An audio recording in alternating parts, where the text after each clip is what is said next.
اعوذ باللہ من الشیطان الرجیم بسم اللہ الرحمن الرحیم الف لام میم. اس کو ایسے ہی پڑھنا ہوگا. الف لام میم نہیں ہے یہ, وہ اردو میں, عربی میں سے ایسے ہی پڑھنا ہوگا. 3 سے 5 الف تک کھینچنا ہوگا, لام کو بھی اور میم کو بھی. اور لام اور میم چونکہ اس کا جنکشن ہے تو میم کے اوپر تشدید بھی ہے, غنہ بھی ہو رہا ہوگا اس اعتبار سے کہ میم کی آواز.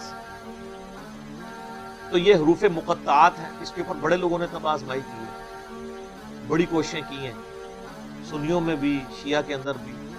ہمارے قریبی دوست ہیں, شیعہ عالم دین ہیں, ثاقب اکبر صاحب, جو ملی یکجہتی کونسل کے سیکرٹری بھی ہیں. انہوں نے ایک پوری کتاب لکھی ہے حروف مقطعات کے اوپر. انہوں نے سارے اقوال جو اہل سنت کے ہاں بھی تھے, اہل تشیع کے ہاں بھی تھے, ان سب کے سب اقوال کو جمع کیا. الٹیمیٹلی رزلٹ یہ ہے کہ یہ اللہ اور اس کے نبی علیہ السلام کے درمیان جو ہے کوڈ ورڈز ہیں, اور کچھ الفاظ کو تو ہم قرآن حکیم کی روح سے ان کا مطلب بھی جان سکتے ہیں. اور عربی میں اس وقت عربی لنگوسٹک کے اندر مستعمل تھا اس طرح کے کوڈ ورڈز یوز کرنا. تو اس لیے کبھی بھی مشرکین عرب نے اس کے اوپر اعتراض نہیں کیا کہ یہ اس کا مطلب بتایا جائے ہمیں, کیونکہ ان کے بھی کوڈ ورڈز چلتے تھے. کچھ کا بتا بھی دیا گیا, جس طرح کہ جو سورہ نون ہے,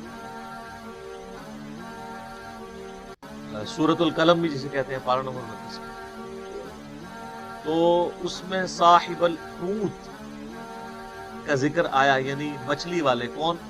سیدنا یونس علیہ السلام. اور سورہ الانبیاء میں حضرت یونس کا نام ہے ذن نون, نون والا.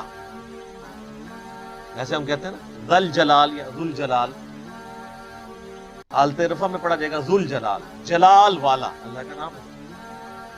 تو وہاں پہ ذن نون, نون والا. تو نون والا کون؟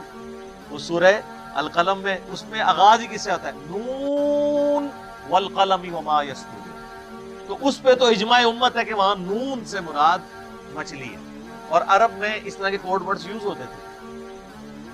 مثلا یہ جو توئیں ہیں نا, یہ سانپ کے لیے سمبل کے طور پہ استعمال ہوتا ہے. اس کی شکل بھی آلموسٹ دیکھ لینا, کوبرا سانپ اگر ایسے کھڑا ہو اور یوں اس کی دم ہو تو یہ سمبل استعمال ہوتا تھا عرب. اور آپ مزے کی بات دیکھیں کہ جتنی صورتوں میں حضرت موسیٰ علیہ السلام کے واقعات آئے نا, سورۃ القصص ہے, سورہ طٰہٰ ہے, طٰہٰ بھی توئے سے سٹارٹ ہو رہی ہے.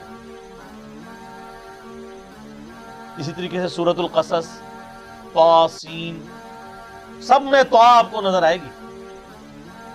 تو اس اعتبار سے کسی حد تک آئیڈیا, لیکن چونکہ یہ انٹرسٹ کی چیزیں ہیں, اس سے کوئی قرآن پاک کی تعلیمات میں فرق نہیں پڑتا. سورہ ال عمران کی آیت نمبر 7 ہے کہ محکمات ہیں اور متشابہات ہیں. محکمات جو ہیں وہ کتاب کی اصل ہیں, ان کے اوپر توجہ دو, اور جو متشابہات ہیں ان کا معاملہ چھوڑ دو, ان کے اوپر ایمان لے کے آؤ. بس اللہ کے حضور دعا کرتے ہیں اہل ایمان, ربنا لا تزغ قلوبنا بعد اذ هديتنا وهب لنا من لدنك رحمة انك انت الوهاب.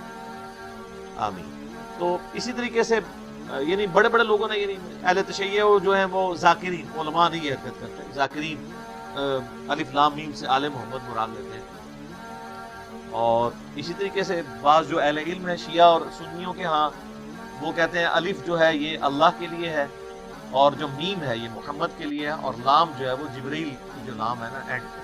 اور وہ کہتے ہیں یہ چیز یعنی اسٹیبلش تھی کہ جب کوئی کسی کی طرف خط لکھتا تھا نا, تو اس کے کوڈ ورڈ کے طور پہ جو لکھنے والا ہے اس کے نام کا بھی پہلا حرف لیا جاتا تھا, اور جس کی طرف لکھا جاتا ہے اس کے نام کا بھی پہلا حرف لیا جاتا تھا, اور جو بیچ میں میسنجر ہوتا تھا لے کے جانے والا اس کے نام کا آخری حرف ہوتا تھا. تو وہ بالکل فٹ ان بیٹھتا ہے. اللہ کا پہلا حرف الف, اور محمد کا پہلا حرف میم صلی اللہ علیہ وآلہ وسلم, اور جبرائیل کا آخری حرف لام. تو یہ بڑے لوگوں نے اس کے اوپر کام کیا. ایون امام نے تیمیہ نے بھی اس کے اوپر کافی تباہ آزمائی کی ہے.